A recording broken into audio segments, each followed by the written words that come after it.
Hello students, welcome to English classes by Jaya ma'am.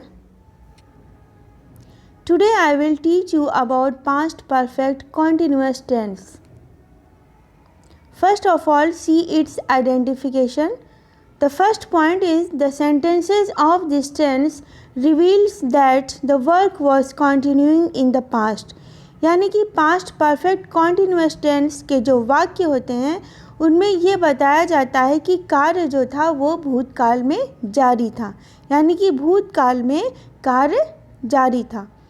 Next, duration of time had been given. इसमें कार्य के जारी रहने का समय भी दिया रहता है. Next, the helping word had been is used with he, she, it, they, I, we, you, singular nouns and plural nouns. कि पास्ट परफेक्ट कॉन्टिन्यूअस टेंस में सिर्फ हेल्पिंग वर्ड हैड बीन का ही यूज़ किया जाता है और इसका use he, she, it, they, I, we, you, singular nouns and plural nouns के साथ में होता है. इसमें देखिए ही, शी, इट, दे, ये क्या है? Third person. I, we first person, you, it is the second person. Singular nouns, इसके एग्जाम्पल क्या हैं? जैसे bird, table, chair, pen, pencil, etc. These are the examples of singular nouns.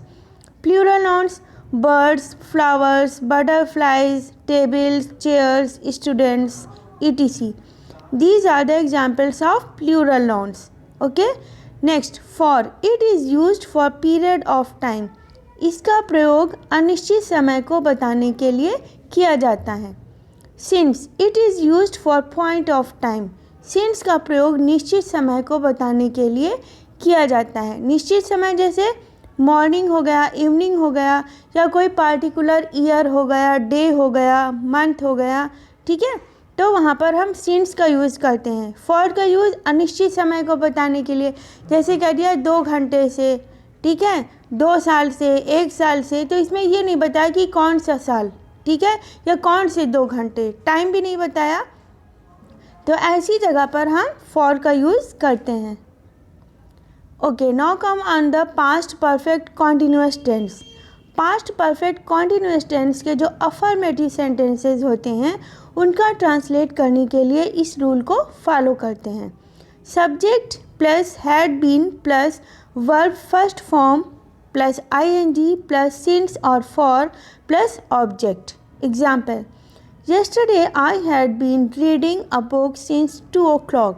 इसमें देखिए I is the subject, had been it is the helping verb, reading verb first form plus ing, since 2 o'clock it is the part of the object. A book since 2 o'clock it is the part of the object. यहाँ पे since का use इसलिए किया गया क्योंकि यहाँ पे निश्चित समय बताया कि 2 बजे से. ठीक है. Next example, we had been playing football since morning. अब इसमें भी देखिए वी क्या है? सब्जेक्ट, हैड बीन इसमें हेल्पिंग वर्ब, प्लेइंग वर्ब की first form plus ing, football since morning it is the part of the object. अब इसमें देखिए सिंस का यूज़ इसलिए किया क्योंकि यहाँ पर निश्चित समय को बताया गया. Okay, example number 3, today it had been raining since morning. इसमें क्या है? It is the subject, had been helping verb, raining verb first form plus ing, since morning it is the part of the object. यहाँ पे ये since का प्रयोग इसीलिए किया गया क्योंकि यहाँ पे मॉर्निंग यानी कि निश्चित समय है, तो इसलिए यहाँ पे since का प्रयोग किया गया. Negative sentence.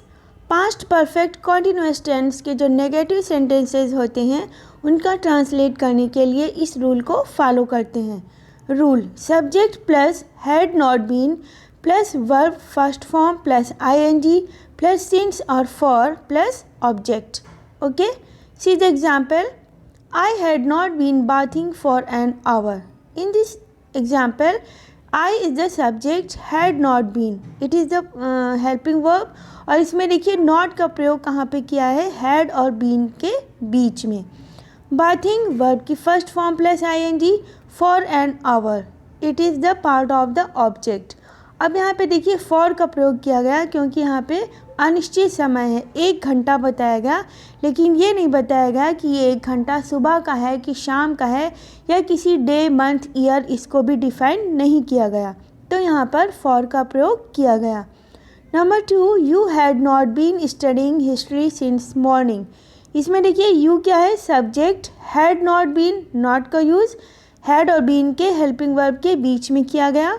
स्टडिंग वर्ब की first form plus ING, history since morning it is the part of the object, और सिंस का प्रयोग किया गया क्योंकि यहाँ पे क्या है, निश्चित समय है, मॉर्निंग है, तो यहाँ पर सिंस का प्रयोग किया गया।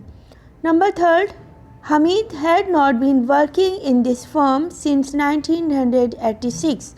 इसमें देखिए हमीद क्या है, subject, had not been helping verb, not का यूज़ एज यूजुअल बीच में किया गया। Working verb first form plus ING, in this firm since 1986 it is the part of the object. अब यहाँ पे देखिए सिंस का प्रयोग किया गया क्योंकि यहाँ पे कोई पर्टिकुलर ईयर को डिफाइन किया गया है, इसलिए यहाँ पर सिंस का प्रयोग किया गया। Okay.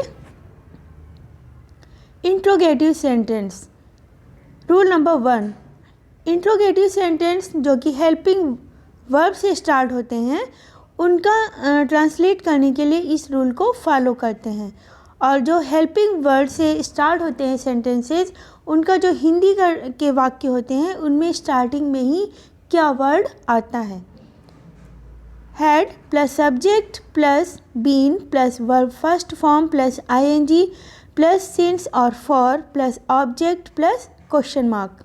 Example, had you been playing cricket since morning. अब इसमें देखिए हैड क्या है, हेल्पिंग वर्ब, इसको स्टार्टिंग में रखा, you subject, just after been, playing verb first form plus ING, cricket since morning it is the part of the object.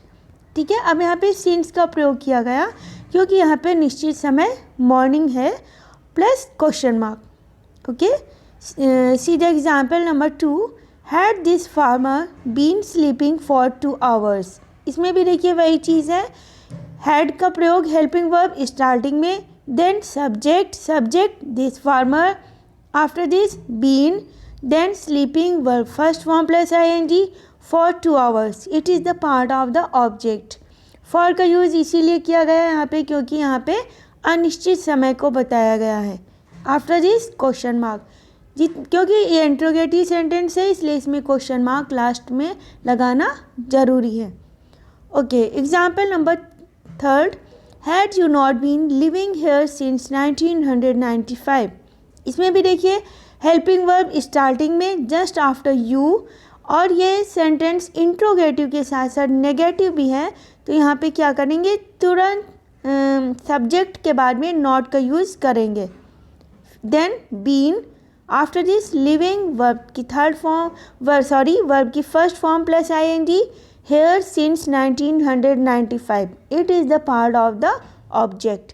अब यहाँ भी देखिए सिंस का प्रयोग इसीलिए किया गया क्योंकि यहाँ पे कोई पार्टिकुलर ईयर को डिफाइन किया गया है। Okay, and just after we put the question mark.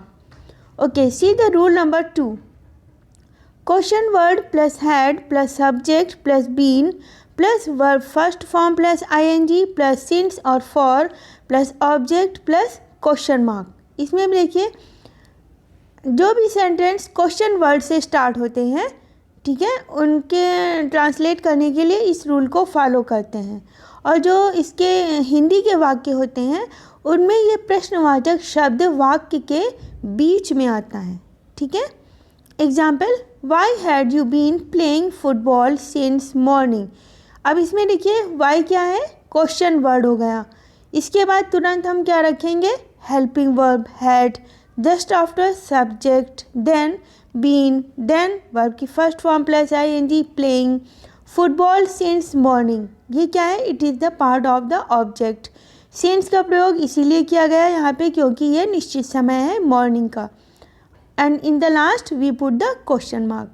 अब इसकी हिंदी देखिए, why had you been playing football since morning, कि तुम सुबह से फुटबॉल क्यों खेल रहे थे। अब इसमें देखिए जो हिंदी का वाक्य है उसमें क्यों वर्ड कहाँ पर आया, बीच में आया, तो तो इसलिए उसकी इंग्लिश ये क्वेश्चन वर्ड वाले हैं, तो इसमें हम उसकी इंग्लिश स्टार्टिंग में रखेंगे, ठीक है। Next, why had the police not been chasing the thieves since morning. इसमें भी वही चीज़ है, वाई क्वेश्चन वर्ड हो गया, had the police it is the subject.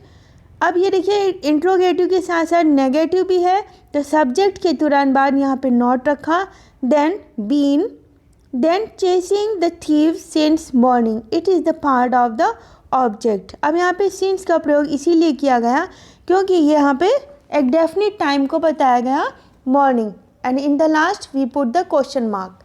अब इसमें भी देखिए इसकी आपको इंग्लिश बता दे, हिंदी बता दें, why had the police not been chasing the thief since morning, कि जो पुलिस थी वह सुबह से चोरों का पीछा क्यों नहीं कर रही थी। तो देखिए इसमें भी क्यों वर्ड जो हिंदी का सेंटेंस है उसमें बीच में आया है, ठीक है। तो ऐसी सिचुएशन में हम जब उसका इंग्लिश में ट्रांसलेट करेंगे तो उस क्यों वर्ड यानी कि उस प्रश्नवाचक शब्द जो है उसकी इंग्लिश हम स्टार्टिंग में रखेंगे। तो यहाँ पे देखिए स्टार्टिंग में वाई आ गया। Okay, see the third example, who had not been teaching you for 2 hours। इसमें भी देखिए क्वेश्चन वर्ड हु आया just after, helping verb had, then not क्योंकि ये इंट्रोगेटिव के साथ साथ नेगेटिव भी है, देन बीन, टीचिंग वर्ब की first form plus ING, you for 2 hours, it is the part of the object. And इसमें देखिए फॉर का प्रयोग किया गया क्योंकि यहाँ पे इनडेफिनिट समय है, टाइम है, कोई भी इसमें डेफिनिट टाइम नहीं बताया गया, तो यहाँ पे फॉर का यूज़ है। And in the last we put the question mark. Okay students, thanks for watching.